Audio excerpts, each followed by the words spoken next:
بسم الله الرحمن الرحيم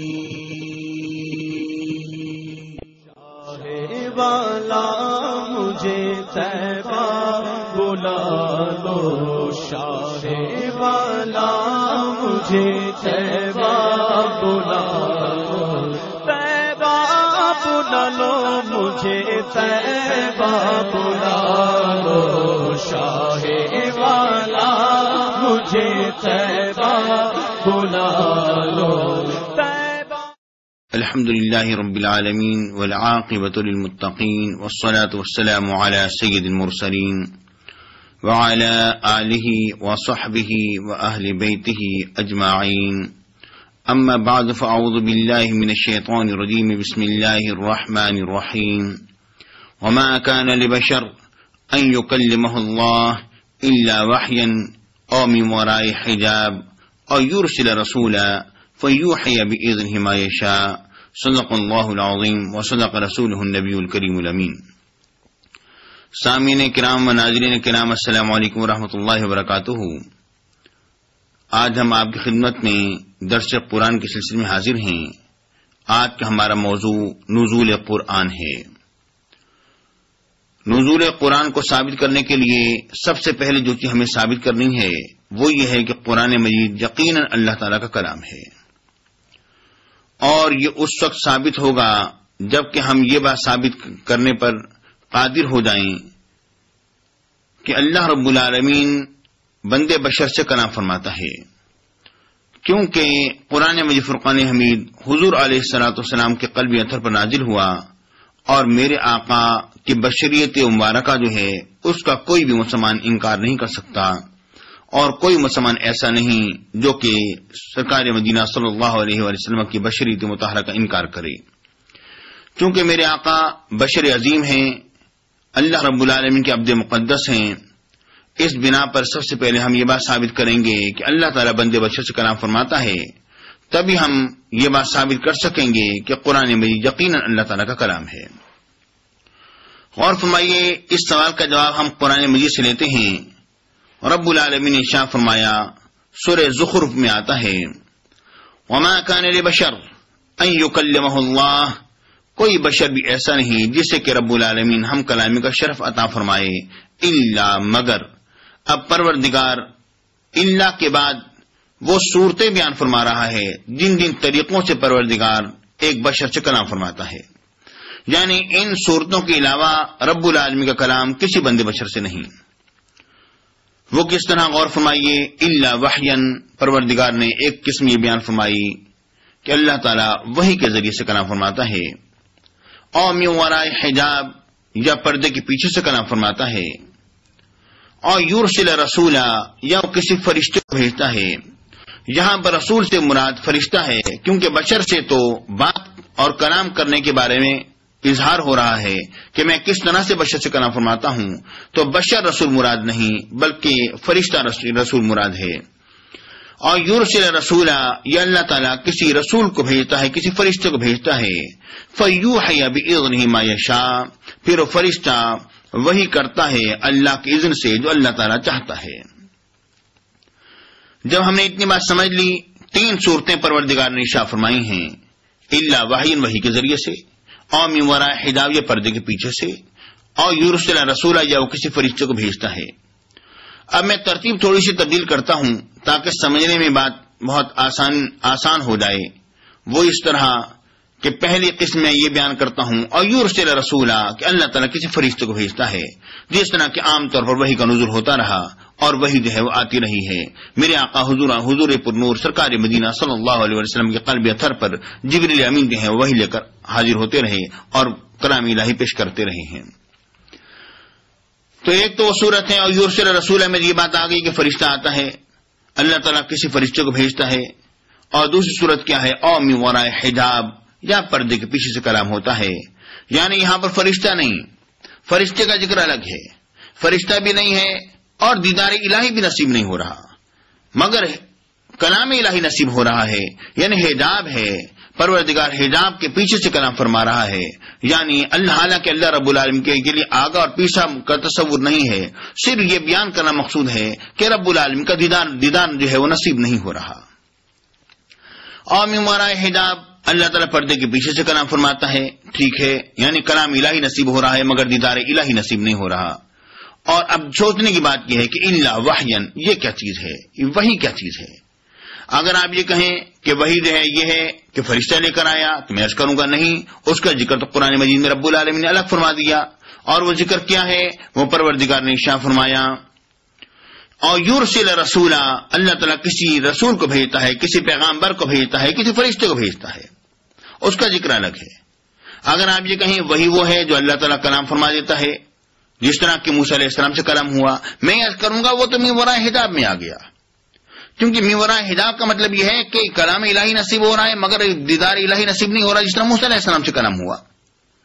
اور اسی طرح جس طرح کہ حضور علیہ السلام نے فرمایا الہمنی ربی، میرے رب نے مجھے الہام فرمایا، تو یہ الہام جو ہے اسی قسم سے ہے کہ پروردگار کا ایک کلام جو ہے قلب مصطفیٰ کے اندر ڈال دیا گیا اور میرے آقا نے اس کو جان لیا اور پہچان لیا کہ اللہ رب العالمین یہ بات فرما رہا ہے۔ اب یہ میں سوال کرتا ہوں اپنے ناظرین سے اور سامعین کرام سے کہ الا وحی، وہی کیا چیز ہے؟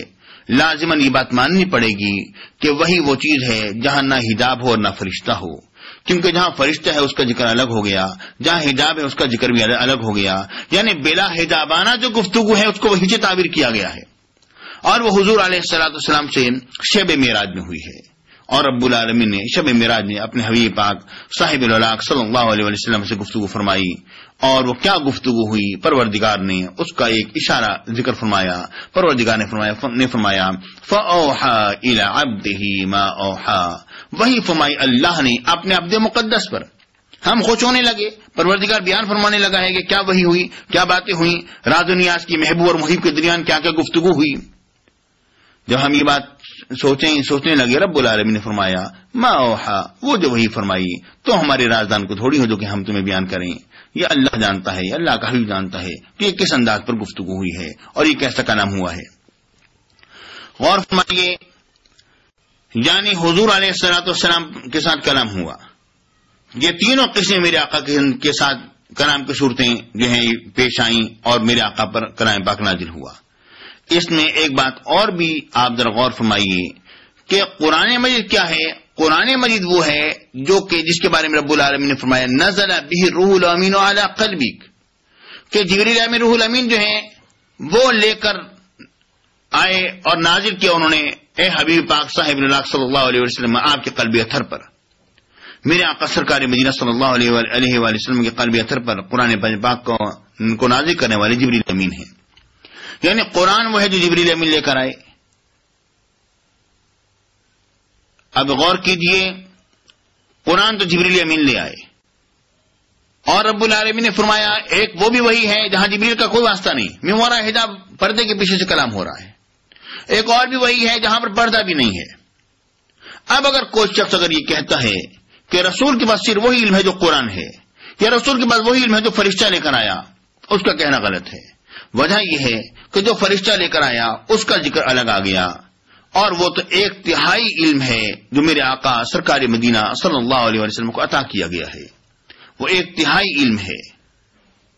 اس کے علاوہ 2/3 علم اور بھی ہے جس کا فرشتے سے کوئی تعلق نہیں ہے، وہاں پر فرشتہ نہیں ہے، فرشتے کو معلوم نہیں کہ رب العالمین اپنے محبوبوں سے کس انداز پر گفتگو فرما رہا ہے، یہ اللہ جانتا ہی، اس کے محبوب بندے جانتے ہیں۔ تو حضور علیہ السلام میرے آقا سرکار مدینہ صلی اللہ علیہ وسلم پر جو قرآن پاک جو نازل ہوا وہ 2/3 علم وہ بھی ہے، 2/3 علم وہ ہے جو کہ قرآن پاک کے علاوہ موجود ہے۔ یعنی اگر کسی شخص نے حضور علیہ السلام کے 1/3 علم کو دیکھنا ہو تو قرآن پاک کو دیکھ لے، اور اس کے علاوہ اور بھی بہت سارے علوم ہیں جو میرے آقا کے پاس موجود ہیں، یہ تو قرآن پاک کی آیت کریمہ سے ثابت ہے۔ یہ چیز آپ سورہ زخرف اٹھا کے دیکھیے تو صحیح، سب کچھ اس میں موجود ہے، یہ آیت کریمہ آپ کو اس میں مل جائے گی۔ ذرا توجہ فرمائیے، یعنی حضور علیہ السلام کی وہ حدیث پاک اب یہاں پر ذرا لگائیے اور اس حدیث پاک کو یاد کیجیے جو میرے آقا سرکار مدینہ صلی اللہ علیہ وسلم نے فرمایا اللہ رب العالمین نے مجھے 3 قسم کے علوم عطا فرمائے۔ ایک علم مجھے وہ عطا فرمایا جو کہ میں نے تم تک پہنچا دیا، اور ایک علم یعنی مجھے حکم ہوا کہ میں تم تک پہنچاؤں، اور ایک علم وہ ہے جس کے بارے میں مجھے اختیار دیا گیا، چاہوں تو دوں چاہوں تو نہ دوں، یعنی جس کو چاہوں دوں جس کو چاہوں نہ دوں۔ وہ خاصان خاص لوگوں کو علوم رب العالمین نے جو اپنے حبیب پاک صلی اللہ علیہ وسلم کے وسیلے سے عطا فرمائے وہ یہ ہیں۔ اور ایک وہ علم ہے جس کے بارے میں میرے آقا نے فرمایا کہ جس کے مجھے چھپانے کے بارے میں حکم آیا کہ میں اس کو چھپاؤں، تو میں نے اس علم کو چھپانا ہے۔ مطلب یہ ہے کہ اس علم کا ذکر، اسی گفتگو کا ذکر رب العالمین نے بھی اس انداز میں فرما دیا، فَأَوْحَى إِلَىٰ عَبْدِهِ مَا أَوْحَى۔ جب ہم نے اتنی بات جان لی کہ قرآن مجید فرقان حمید اللہ رب العالمین کا کلام ہے، کیوں؟ وجہ یہ ہے کہ اللہ تعالیٰ بندے بشر سے کلام فرماتا ہے، اور فرشتے کے ذریعے سے کلام ہوتا ہے، حجاب کے ماورا بھی کلام ہوتا ہے، حجاب بغیر حجاب کی بھی کلام ہوتا ہے۔ اب دیکھیے، ہم نے اس بات کو جان لینے کے بعد اب ہم اس چیز کو سمجھنے کی کوشش کرتے ہیں کہ کیا دیدار الہی ممکن ہے؟ جو ہم نے ایک دعویٰ کر دیا کہ اللہ رب العالمین نے بغیر حجاب کی گفتگو فرمائی ہے، کیا دیدار الہی ممکن ہے؟ کیا درشن الہی ممکن ہے؟ کیا اللہ رب العالمین کا دیدار ممکن ہے؟ اس بارے میں آپ کی خدمت میں پہلے میں قانون پیش کرتا ہوں۔ قانون یہ ہے کہ نبی اللہ تعالی سے کبھی بھی ایسا مطالبہ نہیں کرتا جو کہ ناممکنات اور محالات میں سے ہو۔ سمجھانے کے لیے بات کہتا ہوں، جس طرح کہ ہم لوگ جاتے رہتے ہیں، تقریروں پر چلے گئے، دوستوں نے بلایا، جلسے کیے، الحمدللہ اللہ تعالیٰ کے فضل و کرم سے بے شمار شاگرد ہیں۔ ایک ہمارا شاگرد کھڑا ہوا، اس نے ہمارا اعلان کیا، جس طرح اس کی محبت کے جذبات ہوتے ہیں اس نے اعلان کیا، ساتھ ساتھ اس نے ایک جملہ اور بھی ٹانک دیا۔ جملہ اس نے یہ ٹانک دیا کہ جی میں کاظمی صاحب سے یہ بات کہتا ہوں، اپنے استاد سے یہ بات کہتا ہوں کہ وہ ہمیں ہندی میں تقریر سنائے یا بنگلہ دیشی میں تقریر سنائے۔ تو میں اسے کیا کہوں گا؟ میں کہوں گا بچے آپ نے میرے سے اچھا نہیں کیا، جو زبان مجھے نہیں آتی آپ نے یہ بات کہی کہ میں اس میں تقریر کروں، کیسے ممکن ہے؟ آپ کے لیے مناسب نہ تھا۔ آپ میرے ساتھی ہو کر، میرے شاگرد ہو کر، میرے دوست ہو کر، میرے رفیق ہو کر پھر آپ مجھ سے ایسا مطالبہ کر رہے ہیں جو میرے لیے ممکن نہیں، یہ تو لوگوں میں رسوائی کرانے والی بات ہے۔ تو یعنی جو ساتھی ہوتا ہے، جو دوست ہوتا ہے، وہ اپنے دوست سے کبھی بھی ایسا مطالبہ نہیں کرتا جو کہ اس کے لیے ناممکنات میں سے ہو۔ تو نبی جو ہے تو رب العالمین سے کبھی بھی ایسا مطالبہ نہیں کرتا ہے جسے کہ رب العالمین نے ناممکنات میں شامل کر دیا ہو، کبھی بھی ایسا مطالبہ نہیں کرے گا۔ آپ دیکھ لیجیے، غور کر لیجیے، جب موسیٰ علیہ السلام کی قوم کے لوگوں نے کہا، رب العالمین نے قرآن مجید میں فرمایا وَجَاوَزْنَا بِبَنِي إِسْرَائِيلَ الْبَحْرَ فَأَتَوْا عَلَىٰ قَوْمٍ يَعْكُفُونَ عَلَىٰ أَصْنَامٍ لَهُمْ۔ جب ہم نے بنی اسرائیل کو ایسی، جب ہم نے اتارا، لے گئے، گزار دیا بنی اسرائیل کو ایسی قوم کے پاس سے جو کہ بتوں کی پوجا پر جمے بیٹھے تھے، تو بنی اسرائیل نے بھی موسیٰ علیہ السلام سے کہا کہ ہمارے لیے بھی کوئی اسی قسم کا معبود بنا دیجیے نا جس طرح کا ان کا معبود ہے۔ تو موسیٰ علیہ السلام نے انہیں کیا جواب دیا؟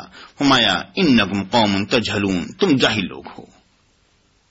انہوں نے رب العالمین سے کوئی مطالبہ نہیں کیا کہ یا اللہ تو ایسا بت بنا دے، معبود بنا دے تاکہ یہ لوگ اس بات پر راضی ہو گئے ہیں تیری عبادت ہوتی رہے گی۔ مگر یہ ایک چیز اللہ رب العالمین کی پسندیدہ نہیں ہے، میرے رب کے نزدیک یہ چیز جائز نہیں ہے، پروردگار نے اس چیز کو پسند نہیں فرمایا، یہ چیز ممکنات میں سے نہیں ہے۔